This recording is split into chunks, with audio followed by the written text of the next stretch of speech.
Sampurasun, halo semuanya. Akhirnya saya bisa konten lagi setelah sekian lama gak bikin video, gak bikin konten. Dan pada konten kali ini saya akan membahas tentang bagaimana caranya membaca isometric drawing, dan juga saya akan menunjukkan contoh-contoh material pada sistem perpipaan. Nah, biasanya di proyek perpipaan gitu, yang membuat isometric drawing itu adalah dari tim engineering gitu, mulai dari engineer, terus desain engineer, lalu kemudian dirapikan dan juga disempurnakan oleh drafter. Dan juga isometric drawing itu biasanya untuk pekerjaan di lapangan, yaitu untuk tim konstruksi.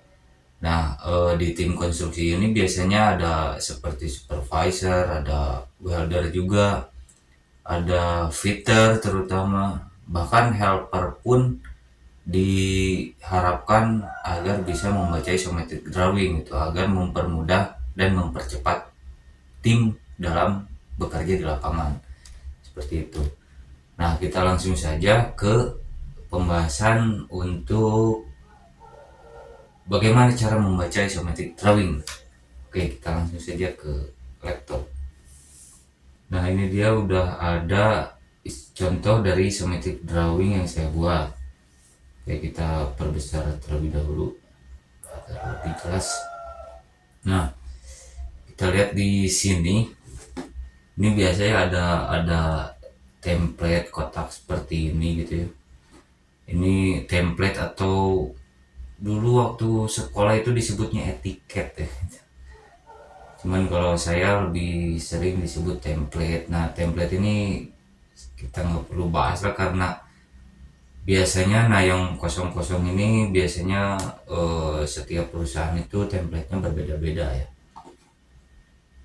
Lalu di sini ada beberapa tabel informasi. Yang pertama ada key plan. Key plan itu jadi kalau misalkan ada hasil surveyor untuk plan yang akan dibuat, atau misalkan desain itu akan dibuat di sebuah plan. Nah, plannya ini biasanya dari Google Earth atau dari tim surveyor gitu, nanti bisa ditempelkan di sini seperti itu. Nah, kalau misal ada juga bill of material. Bill of material itu isinya adalah material-material yang dipakai di sebuah gambar isometrik. Lalu ada desain data. Nah, desain data ini sangat penting. Biasanya ini diisi oleh engineer, dari mulai kode standar sampai ke insulation tape gitu. Lalu ada non destructive test. Biasanya ini juga oleh engineer dengan sepengetahuan dari tim QC gitu ya. Misalkan kayak radiografi test, itu mau berapa persen dari jumlah join keseluruhan, ada berapa persen yang di radiografi, terus di ultrasonik dan lain-lainnya. Oke, terus ada juga tabel cut pipe list. Nah, ini nanti saya jelaskan.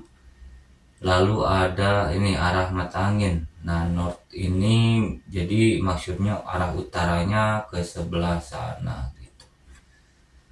Oke, kita mulai saja langsung cara membaca isometric drawing. Nah, yang pertama di sini ada, kita mulai dari titik ini.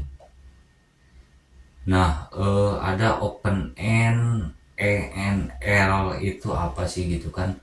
Nah, open end itu yaitu jadi di sini terbuka gitu, jadi tidak tertutup si pipanya itu, jadi terbuka aja gitu, makanya disebutnya open end gitu. Kalau misalkan ini ditutup, maka di sini jadi close end.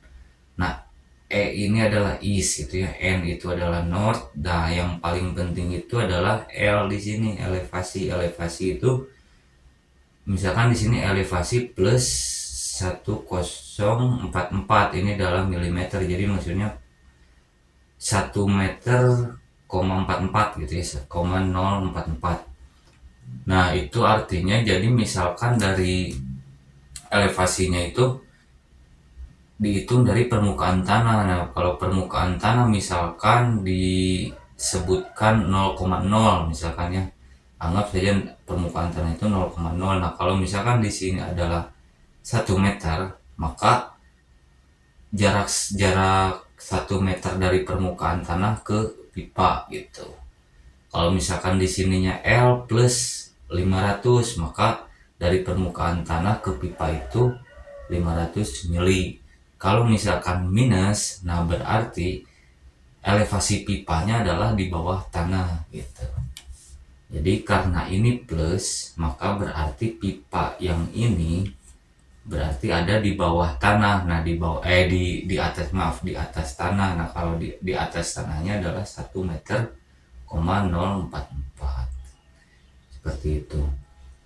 Nah, lalu di sini, nah ini yang paling penting juga di sini. Nah, ini ada arah. Nah, arah ini adalah arah aliran air, arus air. Jadi nggak air aja ya, maksudnya kalau misalkan pipanya pipa air ya air gitu kan, kalau minyak ya minyak, kalau gas ya gas gitu. Intinya ini adalah arah aliran. Nah, karena arahnya ke sini, maka ini mengalir ke sini lalu ke sini, lalu yang dari sini ini arahnya ke sini, ini arahnya ke sini, lalu di atas ini baru gabung semuanya. Maaf. Nah, gitu. Oke, itu tanda panah. Terus di sini ada dimensi ya. Kalau dimensi ya udah pada tahu ya, udah pasti udah pada nggak asing kalau ini. Dari dimensi ujung ke ujung gitu, terus ini ujung ke ujung seperti itu. Oke, lalu nah di sini ada user definite line nih, yang ini nih. Nah, ini adalah line number. Biasanya line number ini biasanya ditentukan oleh tim proyek lah, atau dari perusahaan gitu ya. Misalkan karena ini hanya contoh, jadi saya nggak nyantumin line numbernya. Tapi kalau misalkan kayak Tias min 4 in min 001 misalkan seperti itu. Nah, lalu nah di sini ada banyak nomor nih. Nah, bedanya apa, kita akan bahas satu-satu. Kita lihat di sini ada nomor yang dikotakin, ada juga yang cuma nomor aja nggak dikotakin, ada juga yang diberi nomor tapi dibuletin gitu. Nah, apa bedanya? Jadi kalau misalkan teman-teman menemukan seperti ini, bisa kita lihat kalau misalkan pengaturan di AutoCAD Plan 3D-nya ini saya buat di AutoCAD Plan 3D kalau misalkan sama ya. Nah, kita bahas dulu yang kotak ini. Yang kotak ini adalah simbol dari material. Nah, karena material ini kita bisa lihat ke tabel ini. Ini yang nomor 2. Nah, sorry.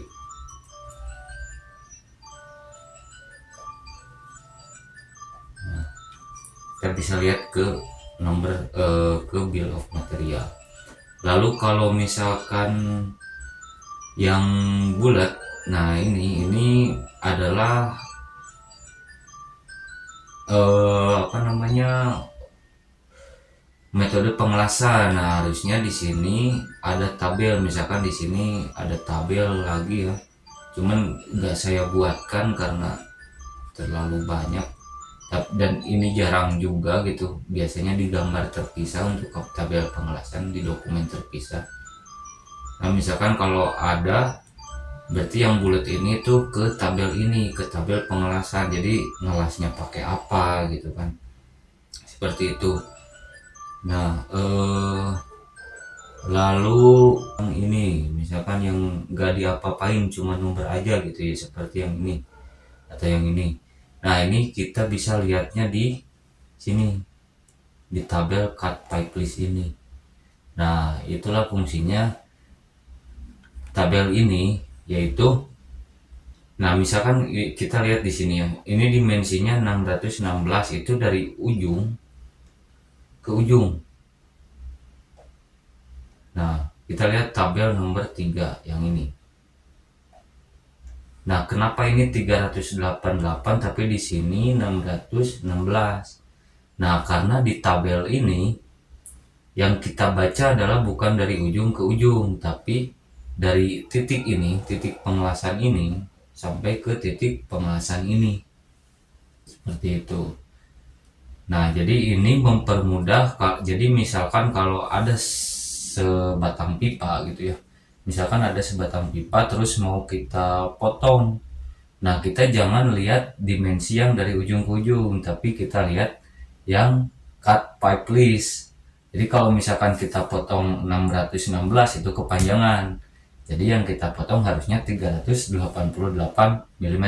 Kenapa? Karena sudah dikurangi elbow di sini. Nah, sudah dikurangi panjang elbow ini dan juga panjang elbow yang ini. Seperti itu. Oke, lanjut lagi ke material. Nah, sebagai contoh, misalkan di sini ada material nomor 3. Nah, nomor 3 itu kita lihat di sini ada elbow 90 derajat, long radius, butt well, asme, bla bla bla bla.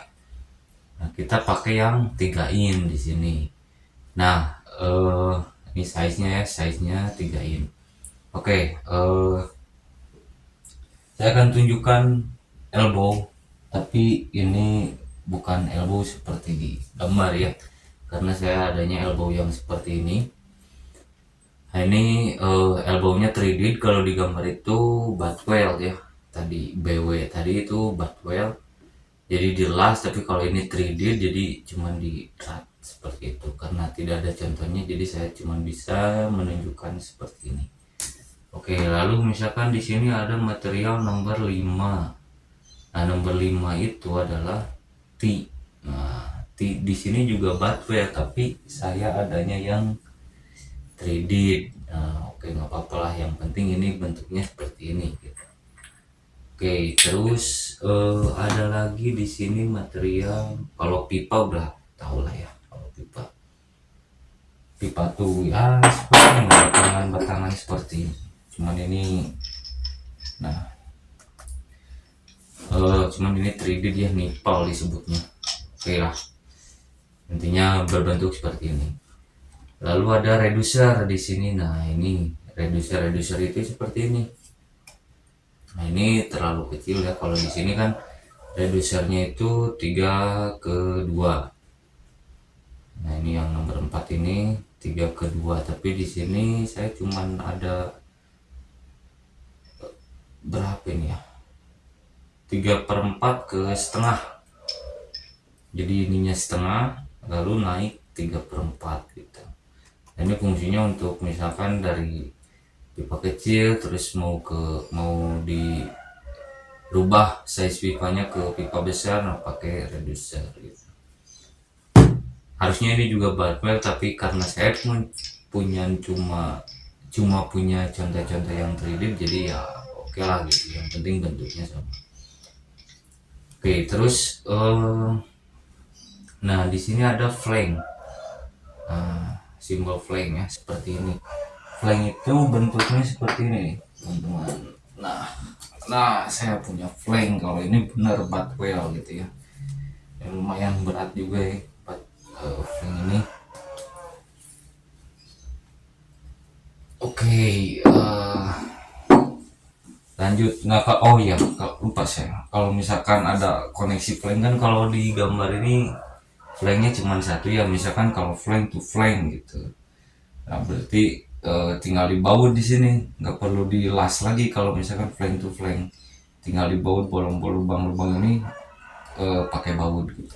Dan terus di tengah-tengahnya itu ada gasket namanya, teman-teman bisa cari sendiri. Oke, seperti itu. Saya kira cukup untuk pembahasan isometric drawing ini. Teman-teman yang mau belajar isometric drawing silahkan pelajari AutoCAD pakai fitur atau pakai perintah isodraft, agar sudutnya langsung 30 derajat. Dan juga kalau misalkan lebih enaknya itu pakai AutoCAD Plan 3D, itu lebih enak lah, lebih enak buat tiga dimensinya, atau pemodelannya lebih enak juga buat PNID-nya, terus lebih enak juga buat isometric drawingnya itu. Dan selamat belajar teman-teman, dan jangan lupa quotes dari saya, budak mesin minimal bisa maca gambar. Assalamualaikum warahmatullahi wabarakatuh. Sampurasun.